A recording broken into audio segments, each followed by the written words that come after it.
The FIA has already killed Mercedes' qualifying trick once, but Mercedes managed to bring it back in a smarter form.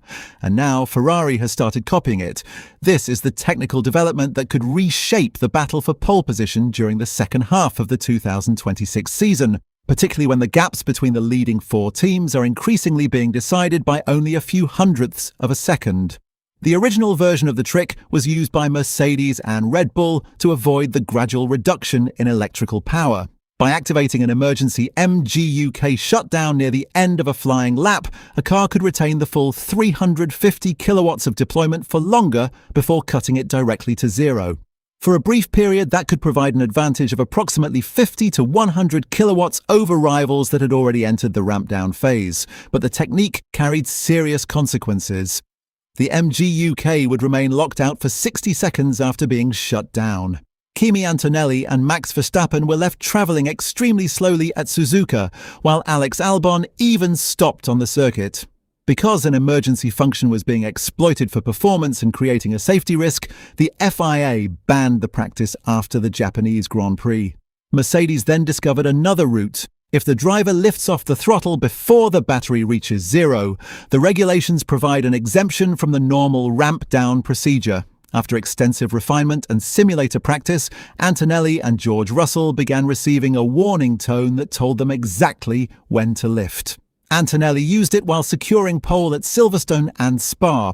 Ferrari has now tested a similar procedure with Hamilton and Leclerc. Hamilton, meanwhile, missed pole in Hungary by only 0.012 seconds, considerably less than the technique's potential gain of approximately 0.050 seconds. Has Ferrari finally found an answer to Mercedes' qualifying dominance, or will the FIA close this loophole again before Hamilton gets the opportunity to exploit it? Subscribe to follow the investigation to its conclusion, because the decisive detail is not merely the available power, but how one precisely timed lift can change the entire outcome of qualifying.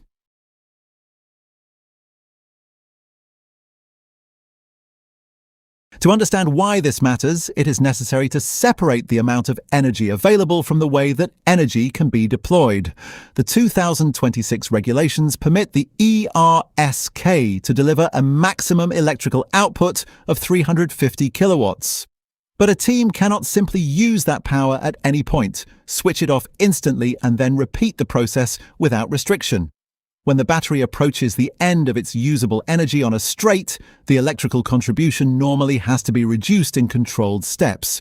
Depending on the circuit-specific parameter selected by the FIA, the reduction can be limited to 50 or 100 kilowatts in any 1 second period. The principle is partly about predictability. A sudden loss of hundreds of kilowatts would produce a dramatic change in acceleration. That could be dangerous when one car is completing a flying lap and another is travelling slowly on the same section of circuit. But the same rule creates a competitive opportunity. If one car has already begun reducing its electrical output, while another can continue using the full 350 kilowatts, the second car briefly possesses a meaningful power advantage. It may last only a fraction of the straight, but qualifying does not require a gain to last very long. It only has to move the timing screen by a few hundredths. Mercedes and Red Bull's first solution exploited the continuous offset function intended for emergency situations. If a genuine technical problem threatened the power unit, the MGU-K could be shut down immediately rather than following the prescribed reduction. The safeguard existed to protect components, not to create a qualifying mode. The regulatory deterrent was a 60-second lockout. Once the MGU-K had been shut down in this way, the driver would have to continue without its full electrical assistance for an entire minute. That made the technique impractical during a race and potentially very costly during most normal running.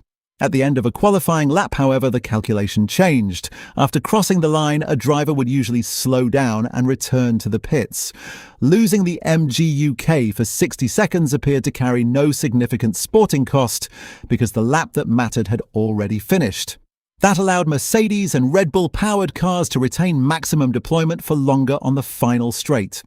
Their rivals might already have fallen 50 or 100 kilowatts below the maximum by the time they reached the timing line.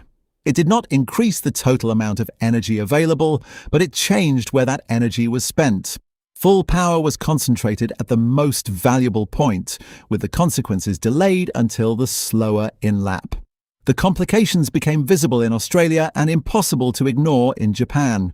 Cars left without MGU-K assistance could become extremely slow in places where other drivers were still travelling at qualifying speed. Antonelli and Verstappen struggled through the fast Suzuka S's, while Albon was forced to stop during practice. Ferrari accepted that the technique sat within the wording of the regulations, but raised the subject with the FIA because the emergency function was being used systematically for performance.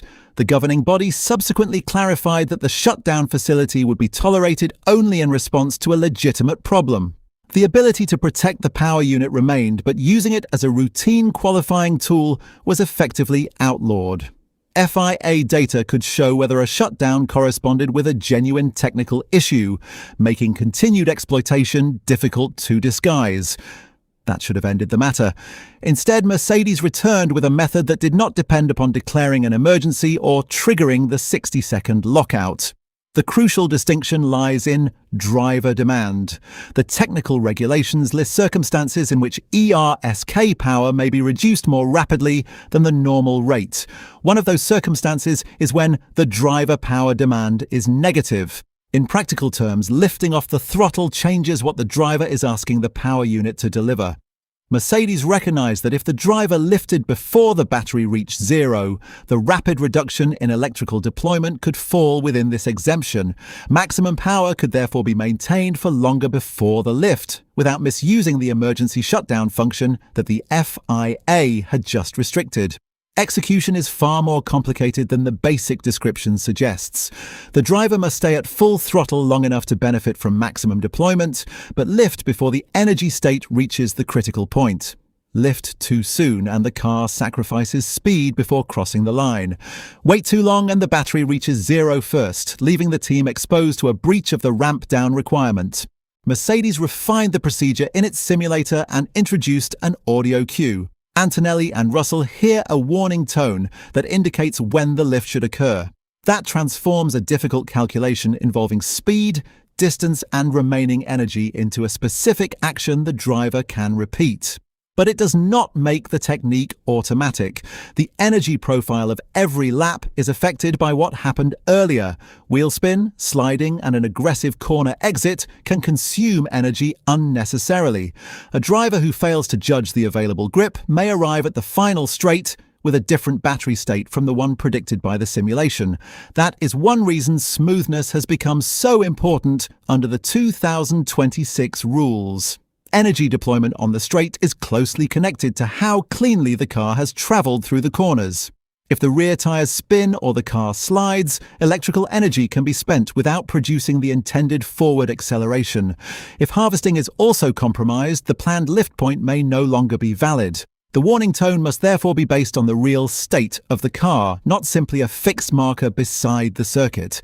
It must tell the driver when the final benefit has been extracted and when continuing at full throttle would become counterproductive or potentially illegal.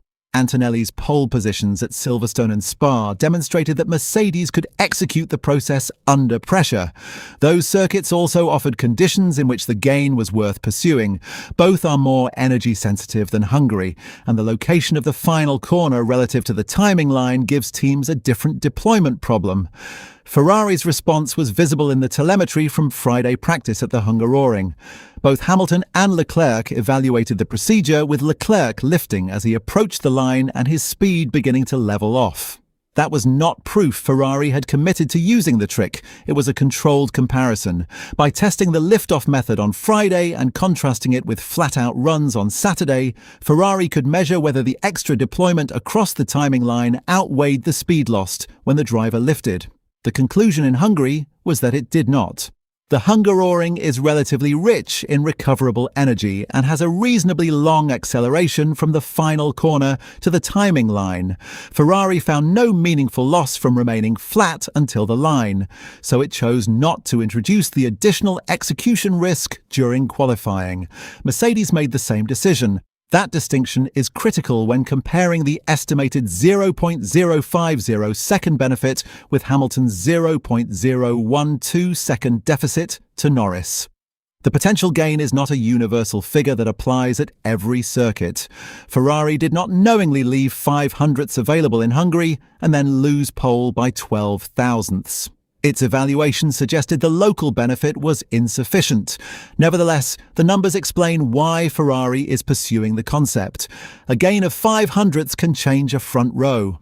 In Budapest, it was more than 4 times the margin between Hamilton and pole. Even a smaller improvement could prove decisive when Mercedes, Ferrari, McLaren and Red Bull are separated by tiny margins.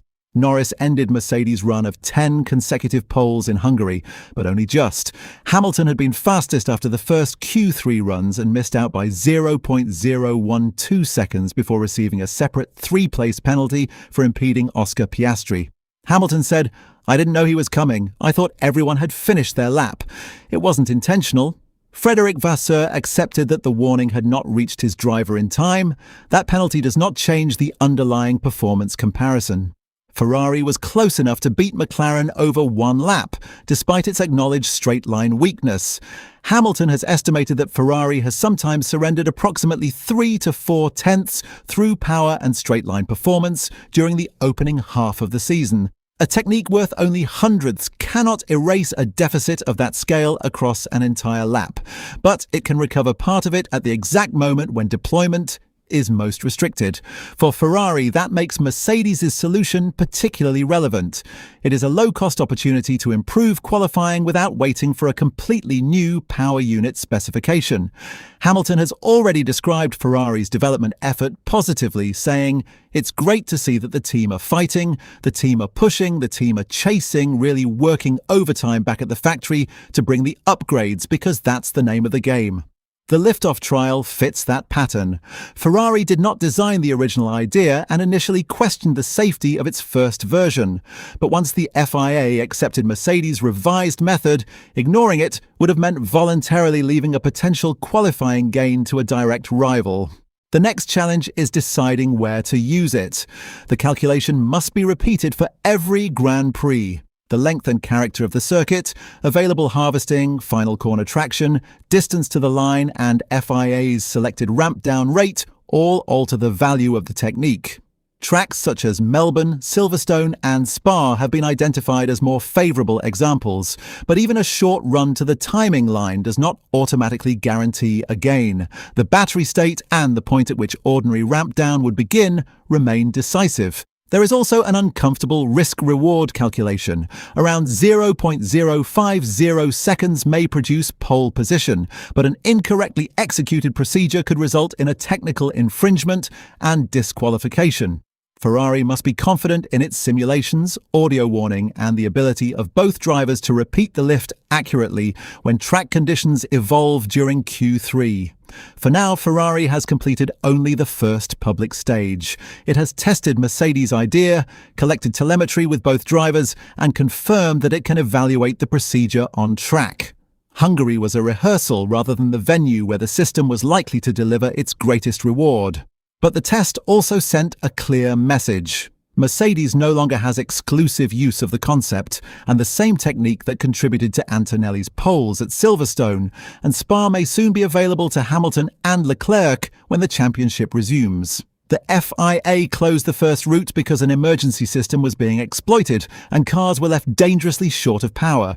The second method operates through a legitimate driver input and has so far received regulatory approval. Unless that interpretation changes, Ferrari now has every reason to continue developing it. So when the next qualifying session is decided by a few thousandths, will Ferrari trust Hamilton to use Mercedes' own trick against Antonelli, or will the risk of one mistimed lift force Maranello to leave another potential pole position on the table?